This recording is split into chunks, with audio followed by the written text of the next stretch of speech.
الرحیم الحمد للہ رب العالمین وصلی اللہ علی سیدنا محمد واہل بیتہ الطاہرین اللہم صل علی محمد وآل محمد. اما بعد ہماری جو بحث گفتگو ہے عقد فضولی کی شق اول میں ٹھیک ہے جی. شق اول میں کیا تھا؟ وہ یہ تھا کہ مالک کی طرف سے ہو معاملہ اس کے لیے ہو للمالک یبیع للمالک مع عدم سبق اذن منہ، یہ تھا نا، مع عدم سبق منع منہ، اس کی طرف سے منع سابق موجود نہیں ہے. ٹھیک، تو اس کی صحت و عدم صحت پر بات کر کے مصنف نے فرمایا کہ ہمارے بہت سارے علماء اعلام ہیں وہ اس کی صحت کا قائل ہیں، اور اس کی صحت کے لیے ہم نے 2-3 دلیل دیا تھا. ان میں سے آخری جو دلیل کل دیا جائے وہ ہے کیا ہے؟ صحیحات محمد بن قیس سے جو اس ولیدے کے حوالے سے ہم نے وہ روایت تفصیلاً ہم بیان کیا. اس کے بعد آخر میں مصنف نے نتیجہ نکالا کہ وفیہا دلالۃ علی، یعنی وقال فی الدروس، یعنی یہاں پر نسبت دروس کی طرف جا رہا ہے، ڈائریکٹ اپنی طرف نہیں کہہ رہا ہے. قال فی الدروس، دروس میں جو ہے شہید اول نے فرمایا، کیا فرمایا؟ فیہا دلالۃ علی صحت الفضول، اس روایت کے اندر عقد فضولی کی صحت پر دلالت موجود ہے. عقد فضولی یعنی کیونکہ بعد میں اجازت دیا تو کیا ہوا؟ معاملہ نافذ ہوا نہیں ہوا، جبکہ پہلے اجازت ثابت نہیں تھا نا. وَأَنَّ الْإِجَازَةَ كَاشِفَةٌ، اور اس میں یہ بھی دلالت موجود ہے کہ اجازت کاشف ہے. اجازت کاشف ہے، اسی وجہ سے اس کے والدے کو واپس لینے کا حکم دیا نا، کیونکہ پہلے ہی والدہ اس کی ملکیت میں، وہ اس کا جو بچہ اس کی ملکیت میں پیدا ہوا تھا. اگر یہ کاشف نہ ہوتے، ناقل ہوتے، تو پھر میں بھی وہ بچہ اس کی ملکیت میں نہیں تھا نا اس وقت، تو پھر اس پر ہم نے پھر یہ بچہ کس کی ملکیت میں ہونا چاہیا تھا؟ مالک کی ملکیت میں ہونا چاہیا تھا. لیکن بچہ اس کو دینے کا مطلب کیا ہے؟ یہ معاملہ اجازت کاشف ہے، اس وجہ سے بچہ ہی ڈائریکٹ اسے مالک کی ملکیت میں پیدا، پہلے مالک کے ثانی کی ملکیت میں، مشتری کی ملکیت میں، مالک اول کی ملکیت میں نہیں. بچہ کس کی ملکیت میں پیدا ہوا؟ مشتری کی ملکیت میں پیدا ہوا. کیوں؟ کیونکہ عقد سے ہی نقل و انتقال ہو چکا تھا، گویا والدہ مشتری کی ملکیت میں آ چکا تھا، اور اجازت نے اس بات کو کشف کیا، تو پھر اب یہ والدہ اور اس کا بچہ دونوں کس کو ملے گا؟ مشتری کو ملے گا. اس وجہ سے مولا نے کیا فرمایا؟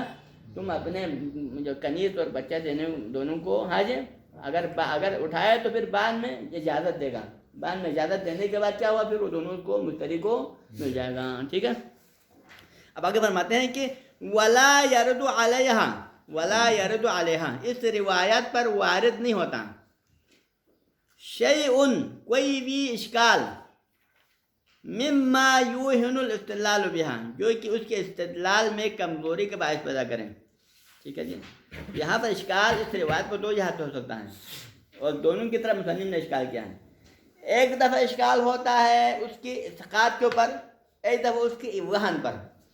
وہن پر آنے والے اشکالات سے مراد یہ ہوتا ہے کہ ایک روایت سندن ٹھیک ہو، سندن جس میں کوئی خلل نہ ہو، لیکن اس کی دلالت میں کوئی مسئلہ ہے، یا دلالت کمزور ہے، یا اس کے پاس کوئی اور دیگر اور بھی روایات موجود ہوتے ہیں جو کہ اس کے ساتھ کیا کرتا ہے؟ تعارض پیدا کرتا ہے. تو پھر اس کے اندر حدیث کے اندر ذاتاً مقتضی موجود ہیں، دلالت بننے کی صلاحیت ہے، سند مضبوط ہے، تو پھر اس کا مطلب یہ کہ اس کے اندر مقتضی موجود نہیں ہے، یہ دلالت روایت ثابت نہیں ہے، مقتضی ہیں.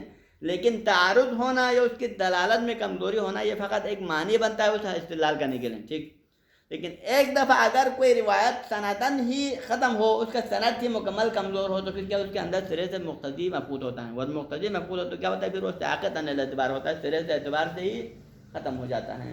تو یہاں اس روایت میں مصنف کے رائے کے مطابق شاہد اول نے جو فرمایا اس میں یہ ہوتا ہے کہ اس پر نہ دلالت کے لحاظ سے کوئی کمزوری ہے، لہٰذا استدلال کر سکتے ہیں اسے، اور سندن بھی کوئی ایسا کوئی اشکال سندی نہیں ہے جس کی وجہ سے یہ ساقط عن الاعتبار ہو جائیں. دونوں جہات سے اس میں کوئی کمزوری نہیں ہے. ہاں، بعض علماء نے اس کی دلالت پر اشکال کیا ہے، سند پر کسی نے اشکال نہیں کیا ہے، لیکن بعض علماء اعلام نے اس کی دلالت پر اشکال کیا ہے کہ عقد فضولی کی صحت پہ دلالت نہیں کر سکتا ہے. ٹھیک، یا اس کی کاشفیت پر جو ہے استدلال نہیں کر سکتا ہے. وہ تقریباً کوئی 5-6 ادلہ ہیں، وہ ہم یہاں ذکر نہیں کریں گے کیونکہ ان سب کا ذکر کرنے سے کیا ہوگا؟ کلام طولانی ہو جائے گی. لیکن ہے تقریباً 5-6 کے قریب اشکالات علماء نے کی ہے اس کی دلالت کے اوپر.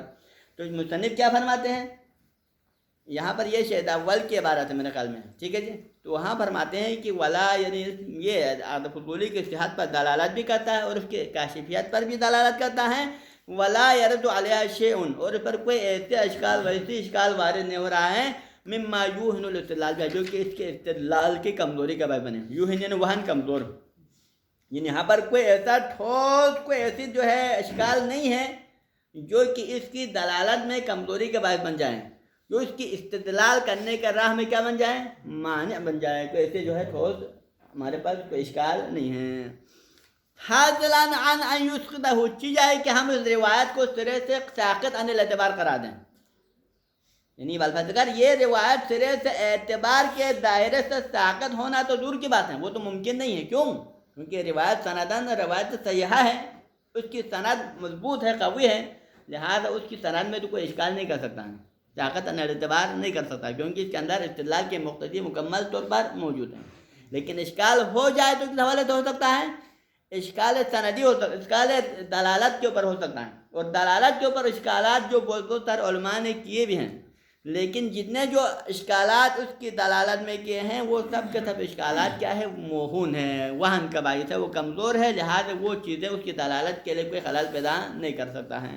حج وَجَمِيعُ مَا ذُكِرَ فِيهَا، وَجَمِيعُ مَا ذُكِرَ سے مراد جتنے بھی اشکالات، جميع ما ذکرہ کو ہم کھول کے بیان کریں تو جميع الاشکالات التي ذکر فیہا، وہ جتنے بھی اشکالات جو کہ علماء نے ذکر کیا ہے فیہا، اس روایت کے حوالے سے. اس روایت کے کس حوالے سے؟ دلالت کے حوالے سے، سند کے حوالے سے نہیں، اس کی دلالت کے حوالے سے جتنے بھی اشکالات علماء نے ذکر کیے ہیں، من الموہونات، جو کہ کمزوریاں، موہونات یعنی جس کی دلالت میں کمزوری پیدا کرنے والے اشکالات، موہونات یعنی جو اشکالات جو اس کی دلالت میں کمزوری پیدا کرنے کا باعث بن جاتا ہے، یہ سب کے سب جميع ما ذکر موہونتن، وہ خود کمزور ہیں. یعنی وہ آپ لوگوں نے تو اس کی دلالت میں کمزوری پیدا کرنے کے لیے اشکالات کیے نا، لیکن کمزور کیا ہے؟ یا ان کی وجہ سے یہ اس کی دلالت کمزور پڑ جاتا ہے، یا وہ خود کمزور ہیں، وہ ادلہ خود کمزور ہے، وہ اشکالات خود کمزور ہیں. تو یہ جميع مبتدا ہے، موہونتن مبتدا کا خبر ہے. جتنے بھی اشکالات جو اس کی دلالت میں کمزوری کو ثابت کرنے کے لیے علماء نے ذکر کیا ہے، وہ سب کے سب اشکالات بذات خود کیا ہے، وہ اشکالات کمزور ہیں، نہ کہ ان کی وجہ سے اس کی دلالت میں کمزوری آتا ہے، اس کی دلالت میں جگہ پر مضبوط ہیں. سمجھ میں آنے رہا ہے؟ یہ تو کہا نا ابھی تک، لیکن آگے بعد اور بھی اشکالات کا ذکر کرتے ہیں. ہاں 5-6 کے قریب کے اشکالات یہ اس کی دلالت میں کمزوری کا باعث نہیں بنتا ہے، لیکن بعض اشکالات ہیں جو اس کی دلالت کے لیے مشکل پیدا کر سکتا ہے، اس کے اندر صلاحیت ہے. بعض اشکالات ایسے بھی ہیں جن کے اندر صلاحیت ہے اس کے استدلال میں کمزوری پیدا کرنے کے لیے، اس کو ہم یہاں ذکر کریں گے. اللہ، اب یہاں اللہ سے آگے ان اشکالات کی طرح اشارہ ہے جو کہ اس دلالت میں وہن کا باعث بن سکتا ہے. وہ کون سا؟ نمبر ایک پہلا اشکال جو اس کی دلالت میں کمزوری کا باعث بن سکتا ہے وہ کیا ہے؟ ظہور الروایتی فی تاثیر الاجازت المسبوقہ بالرد. دیکھو آپ اس قضیے کے اندر مکمل ابتدا سے آخر کر دیکھیں تو کیا لگتا ہے آپ کو کہ پہلے مالک نے رد کیا تھا نا، کیا معاملہ؟ پہلے مالک واپس آ کر اس نے امام کے سامنے شکایت کیا نہیں کیا، مقاسمہ کیا نہیں کیا کہ میرے بیٹے نے میری اجازت کے بغیر میرے کنیز کو فروخت کیا ہے، یہ کہا نہیں کہا. یہ امام کے سامنے دعویٰ دائر کرنا کس بات کی دلیل ہے؟ کہ پہلے معاملے کو اس نے کیا کیا تھا، رد کیا تھا. پھر اجازت کب دیا؟ مشتری نے اس کے بیٹے کو قبضے میں لیا اور اس کے بیٹے کو واپس نہیں کیا، تو آخری مرحلے میں اس نے کیا کیا، اجازت ہوا نا. تو پھر اجازت کب دیا؟ بعد میں دیا، اس سے پہلے رد ہوا تھا. تو پھر یہ روایت اجتماعی طور پر دلالت کرتا ہے کہ اجازت بعد الرد میں، کہ پہلے مالک نے معاملے کو رد کیا تھا، پھر وہی مالک نے معاملے کی اجازت دیا تھا، اور پھر امام نے اس کو کیا قرار دیا، نافذ قرار دیا. تو اجازت پھر رد کا صحیح ہونا ثابت ہو رہا ہے. اس قضیے کی روشنی میں کیا ثابت ہو رہا ہے؟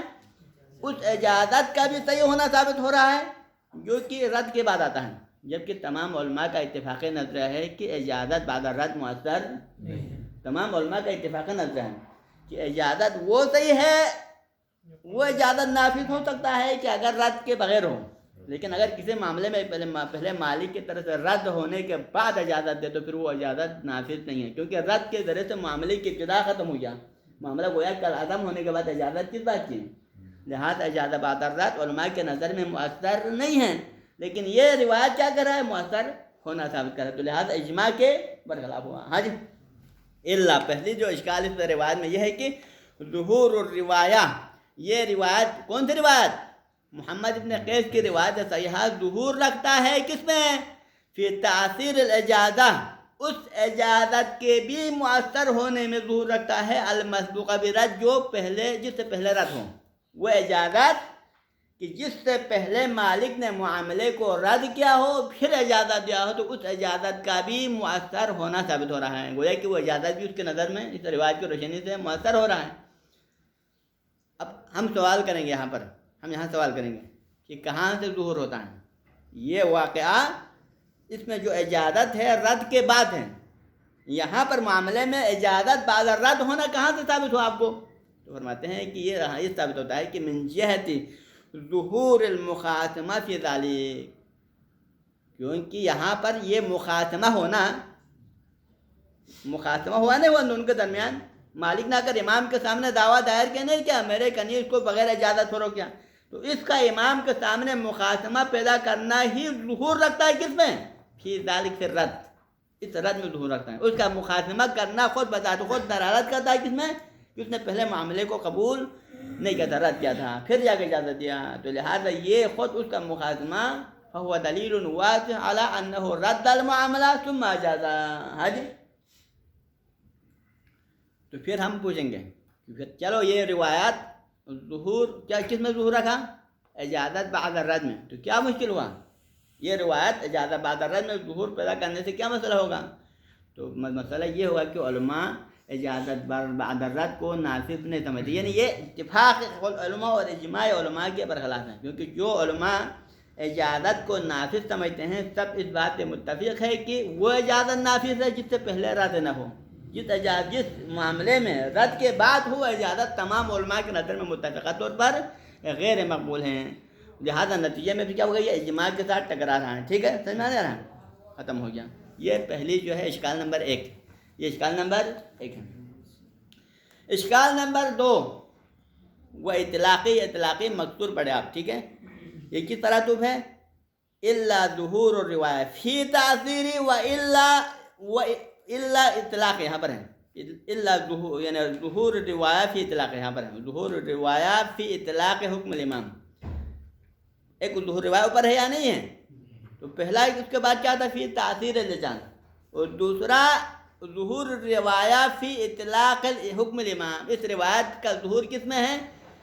اس روایت کے اندر امام کا حکم مطلق ہے۔ امام نے مالک کو کیا کہا؟ جب مالک نے امام کے سامنے آ کر کہا کہ میرے بیٹے نے میرے اجازت کے بغیر کنیز کو فروخت کیا، تو پھر امام نے اس کو تخییر دینا چاہا تھا کہ اگر مالک معاملے کی اجازت دے تو الحمدللہ تم کنیز کو رکھ لو، اگر مالک اجازت نہ دے تو تم کنیز کو واپس دے دو، یہ کہنا چاہتا نہیں چاہتا؟ یہ تخییر دو احتمال دینا چاہتا نا، کہ اگر اجازت دے تو معاملہ ٹھیک ہے، اجازت نہ دے تو واپس لے لو، یہ کہنا تھا نا۔ لیکن امام نے حکم کو کیا رکھا؟ دو احتمالی نہیں کیا، بلکہ ڈائریکٹ مطلق رکھا کہ تم اپنے کنیز کو، مالک سے کیا کہا؟ تم اپنے کنیز کو واپس لے لو، یہ کہا ڈائریکٹ۔ تو امام کا ڈائریکٹ مطلق حکم لگانا کس بات کی دلیل ہے؟ اس بات کی دلیل ہے کہ امام کو پتا تھا کہ پہلے ہی اس نے معاملے کو رد کیا، اس نے پہلے معاملے کو رد کیا تھا، تب جا کے امام نے مطلقاً فرمایا کہ تم اپنی کنیز کو واپس لے لو، کہا نہیں کہا؟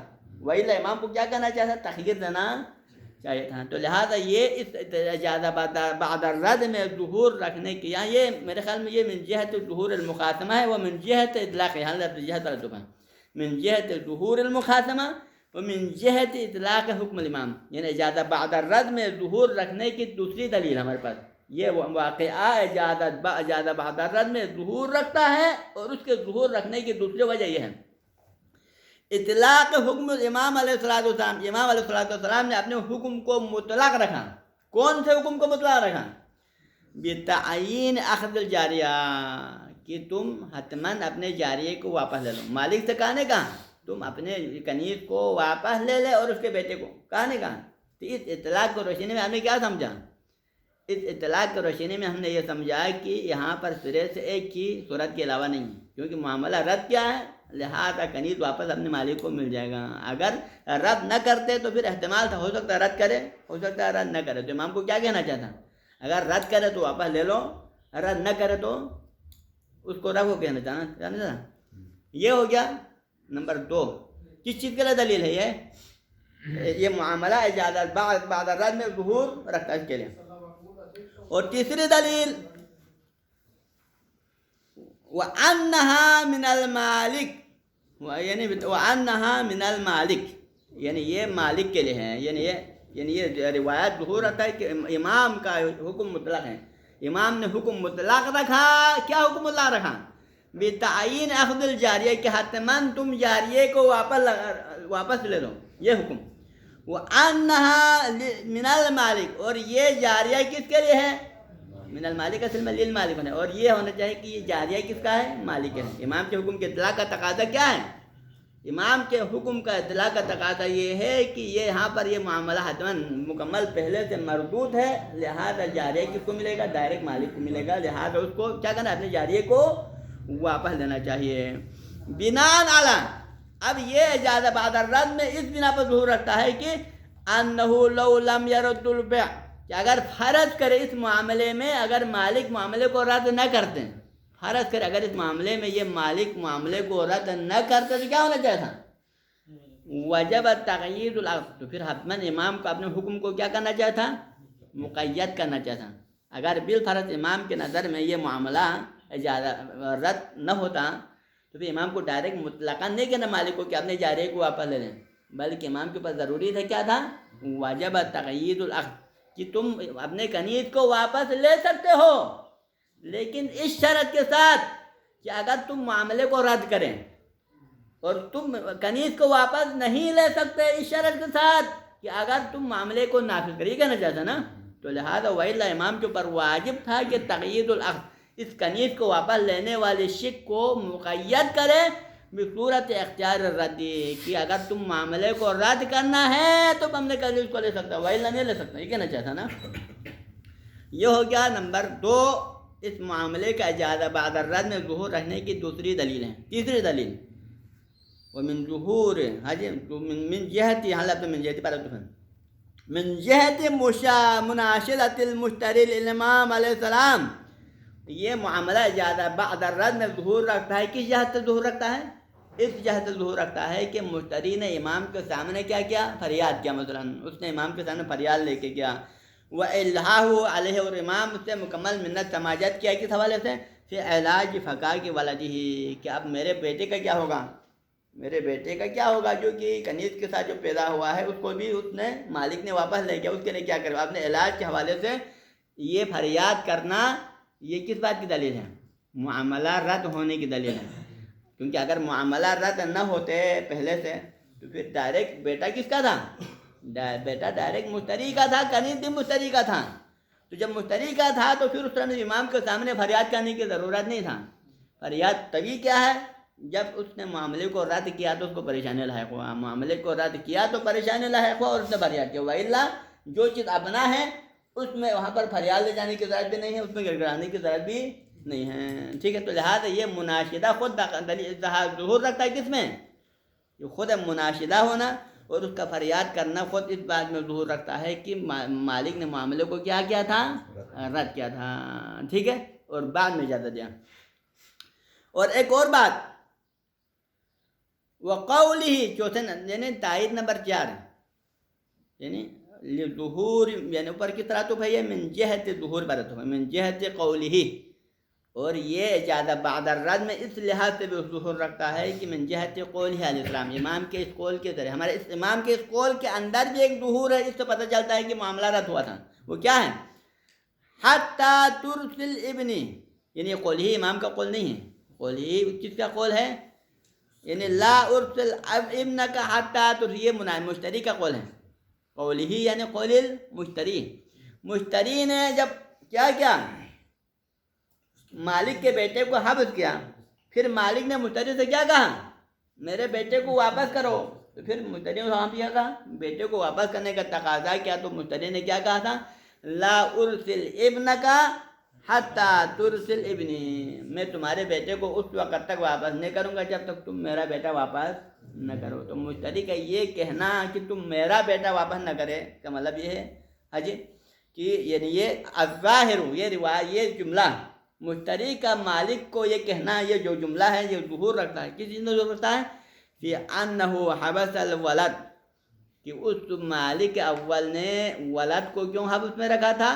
ولو علی قیمتہ یوم الولادہ، یہ فقط اس لیے، یعنی بالفاظ اگر یہ اس ولد کی یوم ولادت کی قیمت کی معاملہ تو رد کیا تھا گویا، لیکن وہ کیا چاہتا تھا اس سے؟ اب اس کے ولد کا قیمت ضائع ہوا نا، کیونکہ کسی کنیز کی ملکیت ہے، مالک اول کی ملکیت ہے، اور اگر مالک اول کی ملکیت میں اگر اس کے ساتھ یہ بیٹا پیدا ہوتے تو کیا ہونا تھا؟ بیٹا غلام پیدا ہونا تھا نا، لیکن مشتری نے یہ بچہ پیدا کیا تو اس کی حریت پیدا، اس کو حر پیدا کیا، اب یہ پیدا ہوا ہے تو یعنی بینوان حر پیدا ہوا ہے، تو لہٰذا کسی غلام کو آزاد پیدا کرنا بنانا یہ کیا ہے؟ اس کے منافع ضائع کرنے کے مترادف ہے، اس کے منافع ضائع کرنے، اور یہ منافع اس کے ضیاء اور کب ہوا؟ یہ ولادت کے دن سے ہوا ہے، ولادت کے دن سے جب یہ حر پیدا ہوا تو پھر لہٰذا اس بنا پر اس کے ضیاء کا جو قیمت کس دن کا ملنا چاہیے؟ یوم ولادت جو اس کے ضیاء کا دن ہے اسی کے دن اس کو قیمت ملنا چاہیے، لہٰذا اس قیمت کے عنوان سے اس نے کیا کیا تھا؟ رکھ لیا تھا، ٹھیک ہے، یہ ختم۔ تو لہٰذا مشتری سے کیا لینا چاہتا ہے؟ مشتری سے اس کی قیمت، اگر مشتری کا بیٹا مشتری کا ہو تو قیمت لیتا ہے، مشتری کے سے بیٹے کا، بیٹا اس کا ہوا تو قیمت لے گا نا، اگر یہ بیٹا اگر یہ معاملہ صحیح ہوتا، معاملہ رد نہ کیا ہوتا تو بیٹا کس کا بننا تھا؟ اگر یہ معاملہ رد نہ ہوتا، اگر پہلے سے معاملہ اجازت دیا ہوتا تو پھر یہ بیٹا سرے سے مشتری کا، اس کے قیمت لینے کا کیا معنی؟ بیٹے کی قیمت لینے کا مطلب کیا ہے؟ یہ بیٹا اس کا اپنا ہے اور اس نے اس کو آزاد پیدا کیا، بیٹا تو اس کا اپنا ہے لیکن اس کی آزادی کو کیا کیا؟ حریت، اس کو جو ہے غلامی سے نکال کر اس کو آزاد پیدا کر کے اس کے منفعت کو ضائع کیا، اور منفعت کو ضائع کرنے کی وجہ سے کیا ملتا ہے؟ مشتری سے اس کو قیمت مل جاتا ہے، اس قیمت کی وجہ سے اس نے اس کو حبس کیا، ٹھیک ہے جی، سمجھ میں آنے آ رہا ہے؟ تو لحاظ کا مطلب کیا ہے؟ یہ پہلے معاملے کو کیا کیا تھا اس نے؟ معاملے کو رد کیا تھا، اس میں ظہور رکھتا ہے، ہاں جی۔ اب آتا ہے اب یہاں پر دو احتمال اس میں، وہ حمل امساکہ الولیدہ، یہاں پر اب اس معاملے کو ہم حمل کریں ولو علی قیمت یوم الولادہ ہے نا، حتیٰ ترسل ابنی ظہور رکھتا ہے، مشتری کا یہ جملہ حتیٰ ترسل ابنی کا جملہ ظہور رکھتا ہے، کس میں؟ کہ انہ حبس الولد، کہ اس نے ولد کو حبس کیا ولو علی قیمت یوم الولادہ، کس بنا پر حمل کیا؟ حبس کیا، یہاں تک کہ اس بچے کے یوم ولادت کی قیمت کو کس سے لے لے؟ کس سے لے لے؟ ہاں مشتری سے لے لینا، مشتری سے لے لے، مشتری اس سے لے لینے کے لیے، ٹھیک ہے نا۔ اس کو ایک منٹ کے لیے رکھ لے، میں پھر ایک دفعہ دیکھوں گا، یہ تھوڑا اس میں ابہام سے لگ رہا ہے، ہاں جی، وہ یہاں رکھ لے آج کا مسئلہ، ٹھیک ہے۔ صلی اللہ علی سیدنا محمد و اہل بیتہ الطاہرین۔